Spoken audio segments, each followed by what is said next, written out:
Let's come to question number 5। Question number 5 बोलता है the figure shows a simple harmonic progressive transverse wave progressive towards the right. The particle having the maximum acceleration directed downward is represented by. मैं basically बोला गया है कि यहाँ पर चार पार्टिकल हमें शो किए हुए हैं ए बी सी और डी। इनमें से मैक्सिमम एक्सेलरेशन जो डाउनवर्ड हो वो किसका होगा। अच्छा, हमें किसी भी पार्टिकल के एक्सेलरेशन के बारे में पता है कि पार्टिकल का acceleration is v square into rate of change of slope which is nothing but v square into d2y by dt square। चलिए, ये एक्सेलरेशन मैक्सिमम तब होगा जब d2y by dt स्क्वायर जब किसी या तो मैक्सिमा को या मिनिमा को रिप्रेजेंट करे।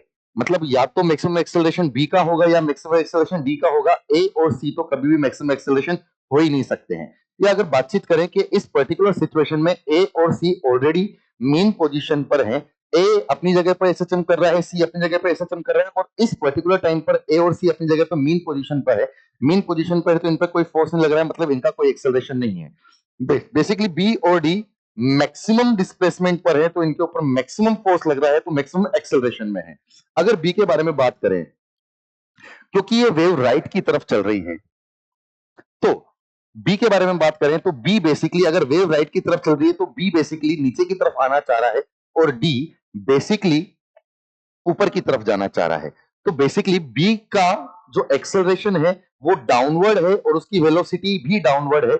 इस वजह से हमारा जो सही ऑप्शन होगा that will be B only. B या डी में से ही मैक्सिमम एक्सेलरेशन हो सकता था, क्योंकि बेसिकली वही मैक्सिमा या मिनिमा को रिप्रेजेंट करते हैं। उसमें से हमें डायरेक्शन देखनी पड़ेगी कि कौन सा पार्टिकल किस तरफ जाने की टेंडेंसी रख रहा है एट अ पर्टिकुलर टाइम। क्योंकि बी नीचे की तरफ जाना चाहता है तो बेसिकली उसकी एक्सेलरेशन डाउनवर्ड है, तो हमें बोलेंगे कि मैक्सिमम एक्सेलरेशन डाउनवर्ड वाला पॉइंट बी होगा। अगर हमें अपवर्ड वाला पूछा होता तो आंसर डी चल जाता।